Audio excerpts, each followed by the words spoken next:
তুলিকা কি রান্না করেছো আজকে? আজকে হচ্ছে একদম মঙ্গলবার, হ্যাঁ, বজরংবলির দিন, নিরামিষ। সেই জন্য করেছে হচ্ছে নিরামিষ রান্না, ঠিক আছে? তো কিন্তু নিরামিষ কি কি? এই দেখো এখানে করেছে বিউলির ডাল, আর এখানে হচ্ছে এই যে আলু পোস্ত আর পটল ভাজা। একদম এক মিনিট, আলু পোস্ত মধ্যে কি সজনাটা কে দেয়? সজনাটা বেশি ছিল, কি করব? মানে কি বলবো, যেদিন থেকে গরমকাল শুরু করেছে সেদিন থেকে সজনাটা খাওয়া শুরু হয়েছে। সব কিছুতে সজনাটা দেবে, শেষ পর্যন্ত আজকে এরকম আলু পোস্তর মধ্যে দেখো সজনাটা দিয়েছে। এরকম ভাবে কে রান্না করে একটু কমেন্ট করে জানিও তো। বেশি ছিল। তো কেন এত কেন বেশি ছিল কি নষ্ট করবে বলো? তাই জন্য তোমরা সব কিছুতে সজনাটা চাটনি খেয়েছি আমি গাইস, এর মধ্যে তোমরা কি জানো সেটা? তাও তো ভালো, বলো তোমাকে আমি সজনের একটা পোস্ত দিয়েছি, আমি তো ডালেই দিয়ে দিচ্ছিলাম। তা বিউলির ডাল আলু পোস্ত আমার দারুণ লাগে, কিন্তু সজনাটা দিয়ে কেমন লাগে কে জানে। একটু লেবুটা রয়েছে তো অসাধারণ, লেবুটা দারুণ ব্যাপার একটা। লেবু দিয়ে বিউলির ডাল দিয়ে খাবে, পটল দিয়ে খাবে, আর হচ্ছে আলু। আজকে কিন্তু একবেলায় রান্না করেছে, একদম মানে তাড়াতাড়ি ঝটপট হয়, সেরকম গরমে বেশি কাজ করতে ভালো লাগে। আমরা দুজন বসেছি এখানে, আমাদের মাও বসে আছে, খাবে একসাথে সবাই মিলে। লজ্জা পাচ্ছে। এই নাও, তোমাকে কটা পটল ভাজা দিই। মাও মনে হয় কোনোদিন আমার এরকম ভাবে খেয়েছে আলু পোস্ত সজনাটা কোনোদিন? মাও কোনোদিন খাইনি। কি ভুলভাল রান্না কর।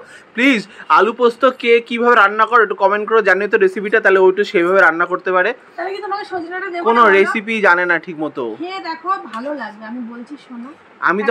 আমি সবাইকে বলে দিলাম, এবার তোমাকে সবাই একটু কমেন্ট করে বলবে কিভাবে আলু পোস্ত রান্না করতে হয়, তুমি প্লিজ সেইভাবেই রান্নাটা করো। দেখেছো কিরকম কথা বলো? আমি বলছি বেশি ছিল, আমরা তো অপচয় করি না বাড়িতে, আমরা মেয়েরা কিছু অপচয় করি না, সেই জন্য। তাহলে এত। আচ্ছা এই তোমাদেরকে দিয়ে দিলাম, তোমরা খাওয়া শুরু করো, আর আমি এবার একটু টেস্ট করে দেখবো কেমন হচ্ছে। নিজের রান্না তো নিজে ভালোই বলবে মনে হয়। তুমি খেয়ে নাও। সুন্দর লেবুটা মা সাজিয়ে দিল উপরে সুন্দর করে। তুমি আগে খাও, খেয়ে বলো কেমন। আমি একটু আলু পোস্তটা এমনি শুধু খেয়ে দেখি। আচ্ছা এইভাবে পটল ভাজাগুলো উপর দিকে তুলে দিই। আমি কবে থেকে আলু পোস্ত খাবো ঝগড়া করে আলু পোস্ত হয়েছে আজকে। মানে আলু পোস্ত নিয়ে আসো, আলু পোস্ত নিয়ে আসো, আবার আলু পোস্ত আলু পোস্ত নিয়ে আসো, মানে পোস্ত নিয়ে আসো, সরি আলু পোস্ত খাবো, পোস্ত নিয়ে আসো, ফেলা যাবে না একটু। আলু পোস্ত একটু সুন্দর করে মেখে নিলাম। আর ডাল নিও তুমি, এই তোমার বাটির ডাল তোমার। ভালোই লাগছে। আর হয়েছে পোস্তটা? না জানি কেমন লাগবে, শুধু ভালো লাগছে। আচ্ছা ডাটা দিয়ে খেয়ে দেখো তো কেমন হয়েছে, ডাটাটা একটু খেয়ে বলো।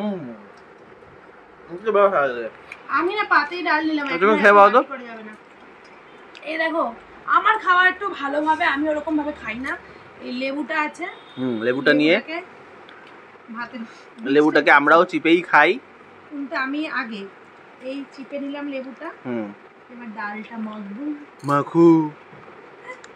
বিউলির ডাল, বিউলির ডাল অনেকে পছন্দ করে না, কিন্তু আমার খুবই পছন্দ। বিউলির ডাল দিয়ে আলু পোস্ত হেভি লাগে।